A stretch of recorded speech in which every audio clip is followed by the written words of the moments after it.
Alright, I have been waiting all day to make this video.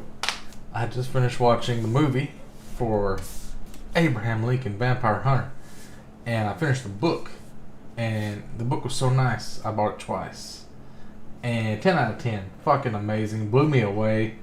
I love the hell out of this book. It is mind-blowing. And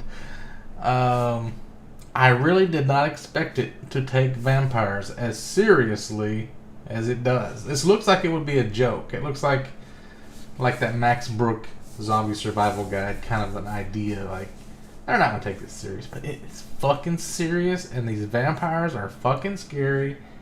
And I just said fuck twice in the first minute, so I guess I'm going to be demonetized.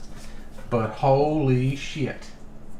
People talk about, like, what kind of vampires this is going to be, first of all, because you got, like, your Twilights and your Vampire Diaries romance kind of bullshit, sparkly in the sun. No. And then you got, like, your Anne Rice style vampires, and you got the guy at work, I was telling them about the new Interview the Vampire series coming on here in about a week or two. And he said he didn't like it because vampires they're gay in that. I didn't really think about it, like, because if you read Anne Rice, vampires, once they become vampires, they don't have sex anymore. All they have is like blood and a heart, pretty much. Everything else is kind of like, I don't even know if they have other organs. So they, in this book, they kind of are, like in the movie especially, there's a scene where they're having sex.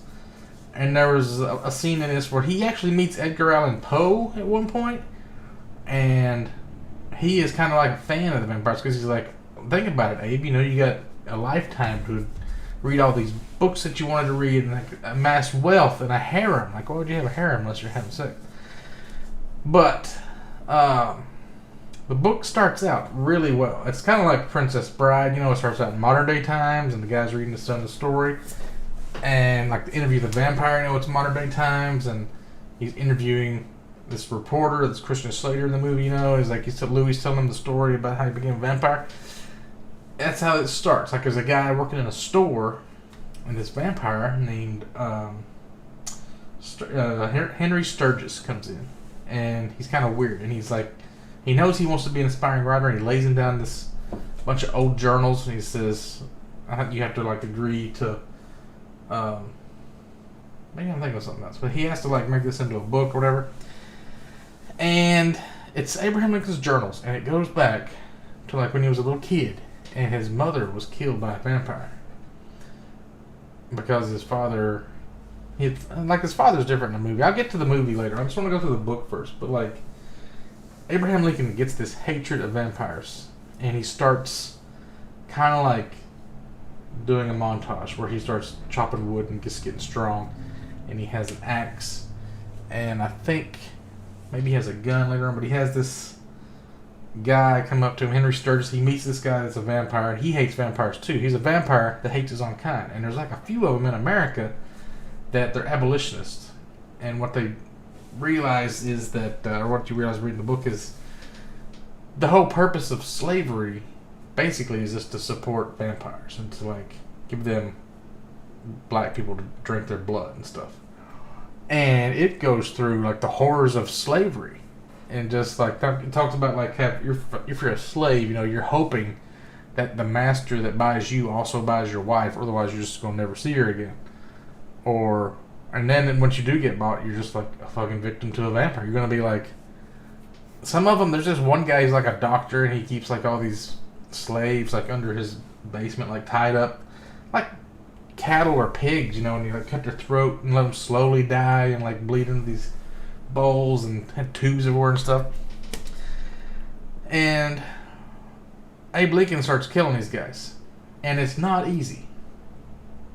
It's vampires. So what are they in this book? What's the rules? They can build up a tolerance to the sun over time, but they all kind of have these dark sunglasses and black parasols to keep the sun off of them usually. So you can kind of tell. There's actually some really good illustrations. This hard copy might have different illustrations. That's the same. Some of it, like, it looks really realistic, and it makes you wonder, like, is some of this real? Is this fucking vampires? It kind of like tricks you into asking. Like Like here's supposed to be a picture of a Civil War battlefield, and it looks like there's a skull with vampire fangs. And then there was a picture, I don't remember what page it was on, but there's like, yeah, right here, slave auction, and there's like supposed to be two vampires standing there with like their dark sunglasses. I don't know if these are actual historical photos or they've been photoshopped or what, but it is crazy. So basically the vampires are super strong. Strong as like 6 to 10 men, because at one point it talks about needing 6 people to hold a guy down that was a vampire. And so it's not really easy for Ray Bacon to go kill these vampires. Henry Sturgis, he starts feeding them like targets, like this is a vampire, you need to go kill him and do that. And it's usually he has to like ambush him, like you'll catch him by surprise. Sometimes I think he shot one, but usually he didn't use any guns or anything. And he had this thing called the martyr, which was kind of like a torch that he invented with like magnesium or some kind of chemicals. It's like super bright. So he would light it and it would blind him, and then he would cut their head off with the axe. And the movie's way crazier. It's more like spinning the axe and stuff. It's the guy that made that Wanted Weapons of Fate movie or whatever, with the guns that you do that and the bullet would curve. There's all kind of weirdness in the movie. But he's basically just super strong from cutting wood all the time and getting better and better at chopping wood. And so he only kills a few vampires and he kind of gets a reputation. And then he meets Edgar Allan Poe, and then Stephen Douglas was in there. He's like debating him, and he kind of becomes like a congressman eventually. And he's super like anti-slavery, and just like in real life, a lot of it is like historical. He must have researched a lot of history and stuff too, like add all this information in that makes it kind of blend in with the possibility that this could be true. So he keeps going back and forth between, like he starts out saying, I'm going to wipe off every vampire in America and kill them off the face of the earth and all this kind of stuff. It's kind of the same thing with slavery, is that you can't judge a person by the color of their skin. You can't judge all vampires the same. So he realizes Henry Sturgis is a good vampire and he trusts him. And then he ends up having this other group of vampires. It's almost like the first Secret Service when he becomes president. It's like the unholy trinity, he calls them. It's like these 3 dudes and 3 vampire guys that are pretty much standing around whenever he's giving speeches. Like all these people are trying to assassinate him because everybody's like pro-slavery. He's like the only anti-abolitionist that's speaking out against it. So he has several assassination attempts that these vampires are just like catching him out in the crowds and thwarting them and killing vampires and things. In the movie, vampires can't kill other vampires. That's another thing that they changed. I don't know, I gotta change everything. So I feel like I'm skipping a whole bunch of stuff from before he became a congressman. I know there's this doctor guy he killed. That was one that had all the crazy stuff. I mean, it gets really brutal too, like the scenes where they're cutting the slaves, like they have them hanging upside down and they would like cut one guy in half slowly, and like there's another vampire just underneath this man, just sucking up all the blood and shit. I mean, it is crazy, gory. They don't joke about anything. It's deadly serious the whole way through, and it's scary. And then it gets to the fucking Civil War because he became president. He started the Civil War because he's like the only way. The vampires are trying to have their own version of America. And once they're done with like the black slaves, they're going to make the other white people their slaves too. And white people don't realize this. So Abe gets all his vampire guys that are anti-abolitionist, they're abolitionist vampires, right? It's maybe like they're outnumbered 1 to 10. So there's like 10 times as many vampires in the South that want slavery, because it's like their larder of blood and food, basically. That's why they all left Europe, right? So they came to America because there's like all these Indians they started killing, and then when the colonists came over, they started killing the slaves. Oh yeah, there's a fucking thing about Roanoke, the lost colony of Roanoke. There's an explanation for that in there. Vampire, pretty much obvious what was going to happen there. So then the Civil War breaks out, and there's this scene like all these Civil War soldiers and they line up and they shoot each other and they die, you know, like typical. But then the vampires line up and they all like shoot a volley into the vampires and they just keep running through. They don't even get hurt. They're like, oh shit. And they just start ripping off heads, limbs. The cannons are blowing people apart. There's a guy that's like a head and an arm and a torso. and they're like turning people, just twist people's heads backwards and just burn. Like, they got super sharp claws too. That's another thing about these vampires. They are fucking scary. They can go out in the sun, but they're the kind of vampires that can jump around on the walls and stick to walls like insects. And they got the super sharp claws that can pretty much cut you in half if they catch you just right. And are as strong as like 6 to 10 people, so they can just hit you and knock you back 10 feet. So they're super fucking hard to kill. That's why you got to blind them first. What was their other abilities? The movie is fucked up. The movie, they're like, they can turn invisible. That's not in the book at all. Like, why would you do that? Oh, because you can make fight scenes where you got to throw dust and like try to figure out where they're at and stuff, make it kind of more cinematic. So they're in the Civil War, and there's this one part where there's this general. He's not a vampire. He's just a guy. Antietam. The Battle of Antietam. Like, they had him retreating, and he didn't like chase him down, and like it would have ended the war sooner, I guess. And Abraham Lincoln gets pissed off, and he like takes a train down there, and he's like, maybe he rode a horse. I don't remember. He like picks him up by his collar, and he's like, "Show me your fucking fangs, bitch." he's pissed because he assumed this guy's a vampire. He's just like a cowardly general, didn't want to fight. It is, and there's like a picture in here where he's like sitting in a tent with that general, and it looks like he's got his axe next to him, like in case he was a vampire, he's about to cut his head off. It is dope. And then it gets to after the Civil War, the whole thing with John Wilkes Booth. He's a vampire. He's like this actor, and he assassinates Abraham Lincoln. And then I think there's a thing in real life that actually happened where he like broke his leg or something trying to escape, and then he says like "Sic Semper Tyrannis" from Julius Caesar, and he like escapes. And yeah, there's like a whole couple of chapters to that. Completely left out of the movie. Like there's all kinds of like tragedy too, just regular old non-vampire related tragedy.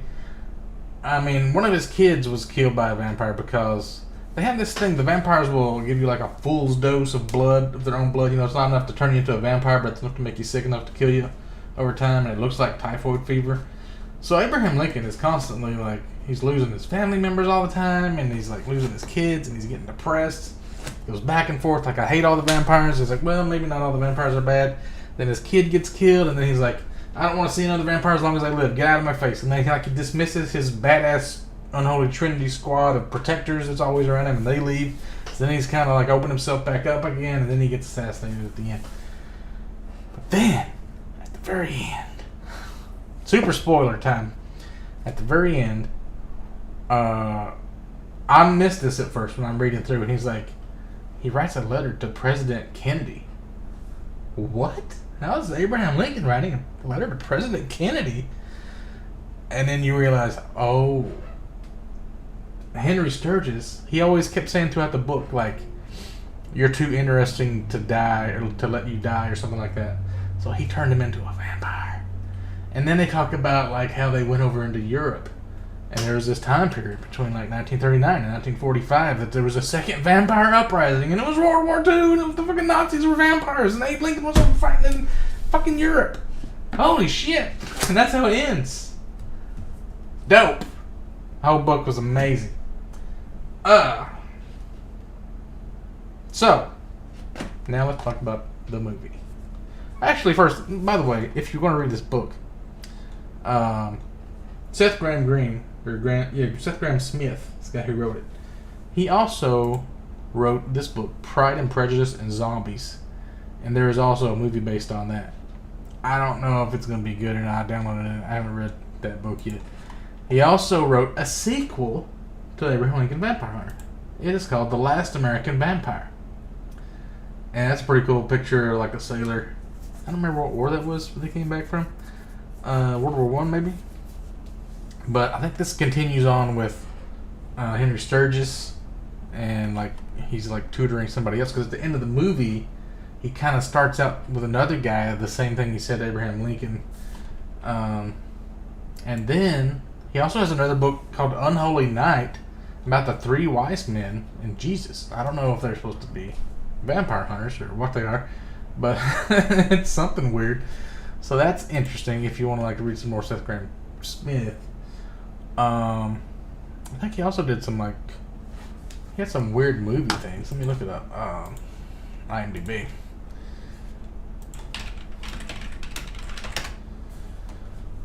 Lego Batman. He wrote on. He produced on It. He wrote The Dark Shadows. That's also a vampire thing. Beetlejuice 2 he's working on. Green Lantern, Eyes of the Dragon. Was that a Stephen King adaptation? Yeah, so those things. Now, the movie. If I had not read the books first, I would have loved the movie. It's a great popcorn movie. I would have said, there was a couple of scenes that were like super unbelievable, but other than that, it was a fun watch. Here's what they cut out and what they got different from the book.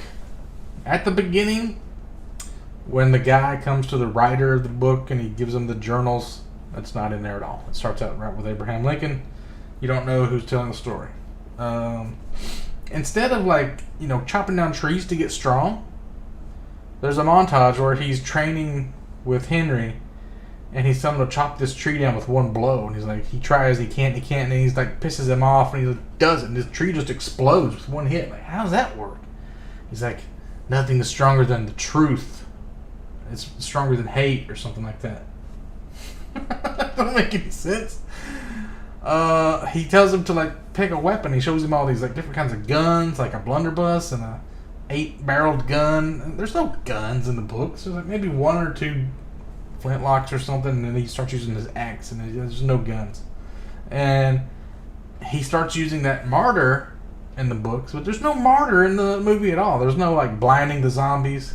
The thing about the zombies' eyes turning black, when they vamp out and their fangs come out, that's because their pupils are dilating so big because they have super senses. It's like True Blood kind of vampires. They have super sensitivity. So when you blind them, they're super blinded. It's a pretty cool way to kill them. There's also the thing in the movie that silver is like a curse to vampires. That's not in the book at all. They don't even talk about silver. But he's got silver-edged axe. He ends up getting a bunch of silver to take to the soldiers in Gettysburg. I'll tell you about that in a second. There's no martyr. He never meets Edgar Allan Poe. I'm trying to think if there's another celebrity. Let's say Stephen Douglas. I mean, there's a couple of people he actually debated in real life, or famous people from history that are in the book. But yeah, didn't really. If there were any more, they weren't in the movie. They can turn invisible. Can't do that in the book. There's no invisible vampires.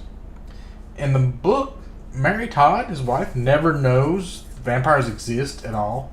She never even knew what killed her kid.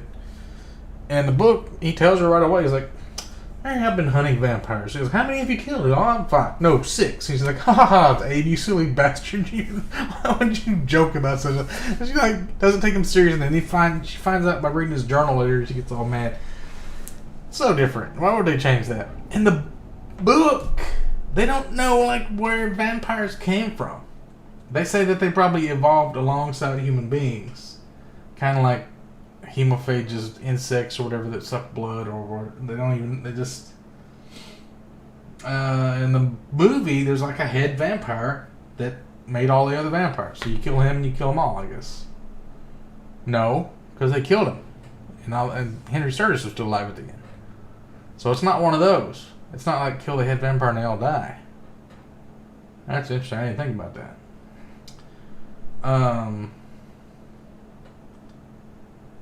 So then, oh my god, this scene. He's going after the guy that killed his mother. That's the one he's wanting to kill for the longest time, and he would never give him as a target. And then he finds out about Mary Todd. He's going to go hold her hostage or something. So he goes to kill him, and he runs, and all these wild horses that, I don't know, maybe they're just horses without saddles. They're at this guy's livery stables or whatever that he has, and they just all take off running off into the fucking nowhere. How does that happen? Your horses aren't pinned up? So the zombie runs as fast as a horse. Abe Lincoln jumps on a horse, chases him with no saddle or anything. And he's like dropping his axe and like getting over and picking it up. That's all pretty unbelievable already. And then the vampire gets on a horse and he starts running on top of a horse stampede from horse to horse. And Abraham Lincoln, not a vampire, is following him, just running across horses that are running full speed. Like, how would you not fall? What are you talking about? Running across a stampede of horses?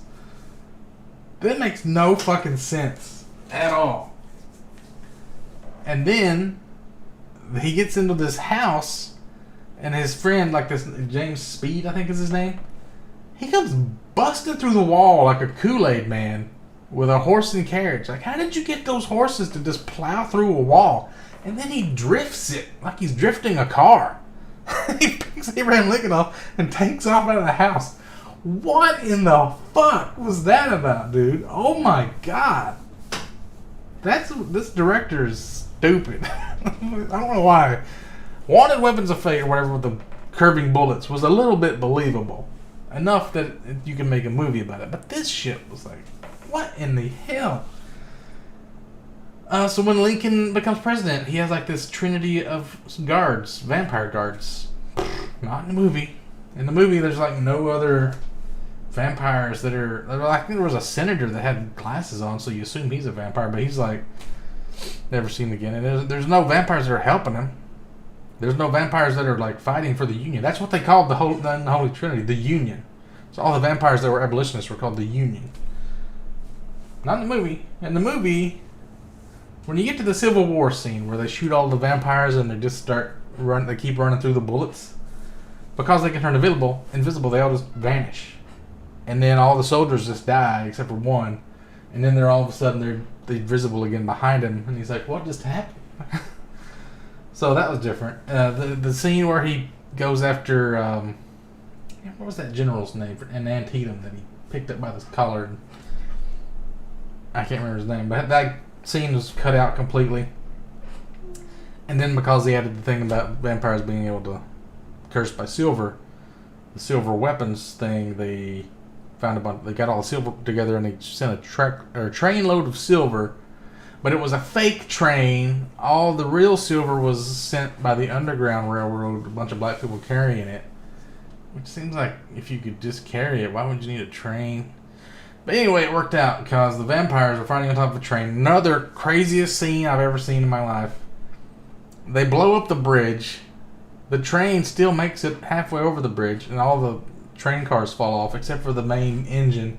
And it just kind of like, it's still like burning rubber, like trying to get up that last piece of train track. Whatever. And then Henry Sturgis appears and he's like holding the train to the track while Abe and the other guy jump off. The other guy, the black guy that was helping him, he wasn't even in the book at all. I think they just had to add like a black guy just for like wokeness or something. And then he's like writing in his journal.